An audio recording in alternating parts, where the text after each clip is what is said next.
Hey everyone, there's a few things I'd like to talk about today that were brought up in a kind of shitstorm that developed in one of my groups. I asked for an idea for cards for my girlfriend to hand out at a Halloween party, right?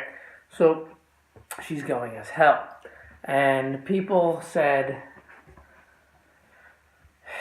it's disrespectful to go as a deity, and I'll address that and why I don't think that's so. And then I had also said like something like a tarot deck, and then they said that that's disrespectful. And I'm going to go into significance of syncretism and ancient examples of why I think all this is fine. And these are just my opinions, but I am rationally going to look at evidence and explore that. Sorry for the way I look. It's early in the morning for me. I work till 4 in the morning. I gotta go take the dogs out and go to a bank. Any of you are American, just to let you know, if you ever leave America, you have to have the FBI approve your bank account, or the IRS approve your bank account so they can, garnish your wages or if anything else goes wrong. So anyway, I asked for this stuff. It was a big shitstorm, really unexpected. People said it was disrespectful. So, and they also told me using the rooms was disrespectful. So the first thing, and as many of you know, I look at things from a historical point of view, right? I call myself an agnostic deist. I look at the gods and deities of the Norsemen and other polytheistic cults around the world as being personifications of nature that have a spiritual significance to the people in the geographic regions that they were worshipped. And not as actual humanoid figures or whatever. So first, they thought it would be disrespectful to dress as a deity. So I'm going to look at ancient syncretism, right? Syncretism has the same root as the word synchronize. What's that mean? So it's the earliest archaeologically certifiable and discernible form of spirituality in humans. And it has to do with mimicking the powers you wish to invoke. So these are the same cave paintings that even Neanderthals and early humans would draw, which is anthropomorphized humanoid figures, which we believe are shaman, with deer masks or elk masks. And you can look at that by the fact that the bear's name in Proto-Indo-European was something that would not be called. That's why we have like the shaggy one or the honey eater, because you didn't want to evoke its power.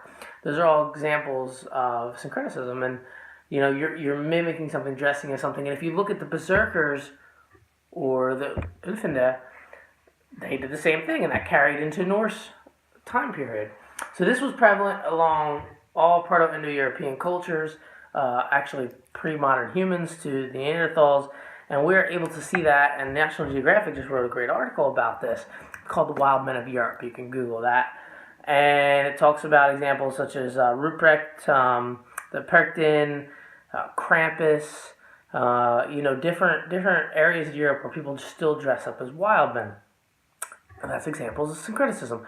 It's believed that the wild men are, former deities that have demonized after Christianity, but they couldn't get rid of the dressing up, right? And it's interesting, they all kind of fall in the same time of year as Halloween. There's also, even in Corsica and some of the areas of southern Spain and France, some of the early Christianized areas in Europe, they still have these wild men traditions. Now, you can look to Scandinavia, and when people would reenact the sagas, they would dress as the gods.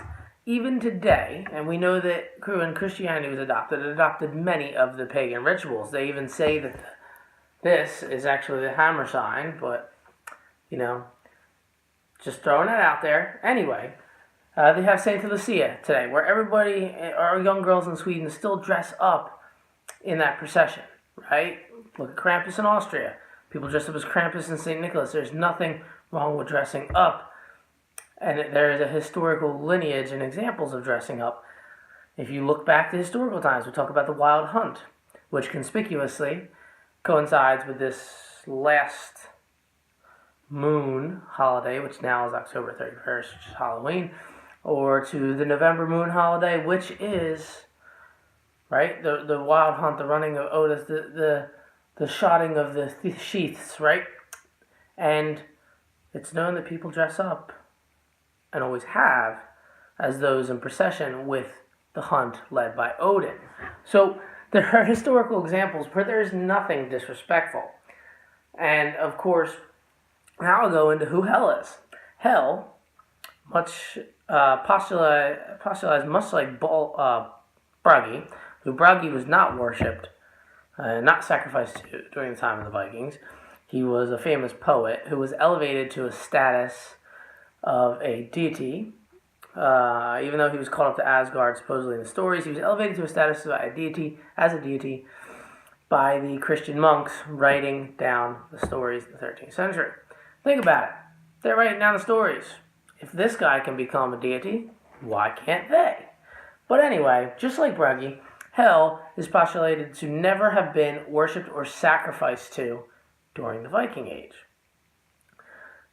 She is considered a personification of the grave itself, hence being moribund and half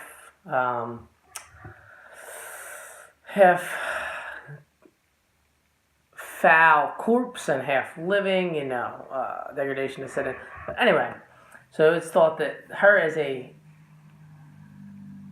personage, her as a deity with thought, was created rather late in the Iron Age or created by monks prior. So she was never sacrificed to, so in essence would it be disrespectful? And we know because of Norse traditions that emulating and dressing as the gods is one of the most innate forms of worship, hence syncretism, because if that's the earliest form of human spirituality, then wouldn't that still exist when we were the noble savages running through the tundra and primordial forests of Scandinavia? So there's just some things to think of, like, and if the veil, if you want to get an all-new wavy, if the veil between the dead and the living is the thinnest on Halloween, then in what way could you better channel the dead than to dress as the queen of the dead, right? It's becoming a ritual, and like people say you shouldn't, it's disgusting because it's one thing to dress as them in thematic, like dress as a dragon for Chinese New Year or in a play, but it's not okay at a Halloween party. What is a Halloween party besides a spiritual celebration of those who are spiritually open-minded or spiritually tied to the path? Now, secondly, talked about tarot cards and told me that that's disrespectful as well. Well, we also know that everything is intuition-based and luck-based, right? The divining, the casting of lots, the going through the birds' livers and the tortoise shells and the rook's bones. There's this with the sticks, the switches. I forget all the technical terms for these different types of divination and oracular activities, but that's what divination was in ancient times. Now, first off, tarot cards are created much later, even though some of you told me the Norse had them, but we have never found any archaeological cards from that period. So that's fine. They're a later invention. It's fine. I'm not saying anything. They are just another vehicle for which there is divination. But things have to have... We place a significance onto religious items. I've talked about it with my religious talisman articles and videos. So we are placing the significance. So if we do not place the significance, is there any innate significance? And I care to argue no. That's up for your interpretation. But really, can a piece of paper have significance if you don't give it significance? Like I said, I say no. But, again, people said that was disrespectful. And then again, I'm saying this is a ritual to dress as the god. Right? So, is not handing it out. I know you're not turning the cards, but having these cards and handing them out, is that not the same type of randomization that would be present in oracular activities? Like, are you not divining? It is a ritual, dressing as the god. It's it shows sacrifice because you are sacrificing time and energy and whatever to emulate this deity. So, I mean, that is what constitutes a plot, any type of sacrifice. And I've said it over and over again to everybody I know. In life, you can get money, you can get gold, you can get anything. There's one thing you cannot get back: time.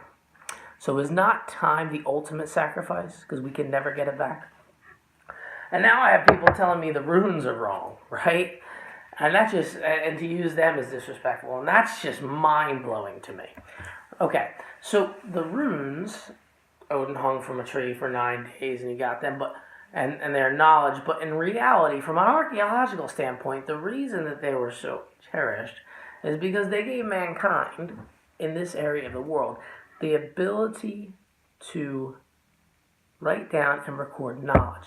And that is akin to magic, because before mankind could write and accrue knowledge, there was nothing. Once mankind could write and accrue knowledge, we could learn from the past, avoid repeating the same mistakes, build upon technology, create mathematics, right? And of course, the first ever archaeological tablets found of writing, cuneiform from Sumeria, they are recipes for beer. So it's mankind's pursuit of intoxicants. Even up until the Middle Ages, it was believed that intoxicants were an act of God, because you would just mix it together. And that's why Christian monks were able to brew beer, because you would just mix it together. You can see that with all the Belgian abbey beers and the Trappist monasteries around Europe and just recent in the USA as well. They're still ordained by the Catholic Church. So the monks would just put this magical potion together and leave it, because we didn't understand what hops and yeast were, or we understood what hops were. We didn't know what yeast was because we had no way to see the microbes.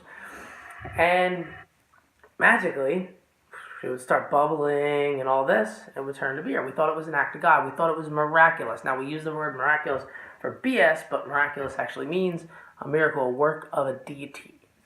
So, of course, that's why any type of writing was tied to the gods, because it allowed us to have the knowledge on how to brew a beer and everything. It took away the changing of everything that comes with the telephone of spoken oral traditions and puts it to written tradition, which makes it concrete, the same as you go on. First. Secondly, alright, so it's disrespectful to use runes in costume. Really? Well, I got them all tattooed on me. Most of us do.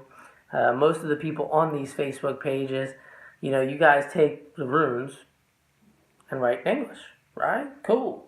What could be more disrespectful than using the runes on an alphabet system on a language that did not exist? So, and I'm not saying it's disrespectful. It's not at all. But I'm just using your logic. It's disrespectful to hand out the runes. The runes have a specific significance for strength or whatever. Like at Christmas time, you carve them on your Yule log for luck, right? You carve them for luck. You have control when you hand them out. So how on earth could handing out runes be disrespectful? This shows a very closed-minded, small-minded, and misunderstanding of what they are. They're an alphabet for us to control. It's not always casting of lots. Yes, it can be that.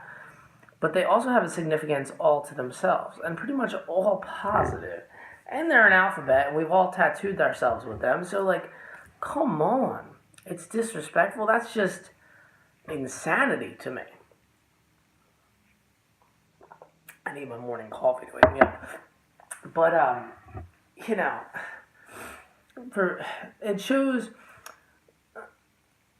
the disrespect of emulating a deity. Comes from a specific place. Comes from the Old Testament. It comes from where you're not supposed to speak or write Yahweh. You're not supposed to speak or write God's name. You can't see God. He appears as a burning bush. Up into the Christian period or even to Islamic period where you can't show Muhammad, right? So this is an Abrahamic concept, Judeo-Christian. So to all those that cast stones at me and my girlfriend for emulating something within our culture, not outside our culture, she's native-born Swede, think about where your view of this comes from. I've given you examples on 4 different aspects outside of monotheism, why these things are completely normal and even mundane parts of life and practice. Because by being that deity, you're also reminding everybody around you of your shared cultural inheritance. But the concept of it being disrespectful specifically is found nowhere else besides monotheism. Please think about that and think of, it's just good to muse over these concepts. that I was attacked for. But now I'm going to go into the forest with the doggies that you saw in the beginning of the video. So, everyone out there, enjoy your own Nordic journeys. Thank you for letting me express myself.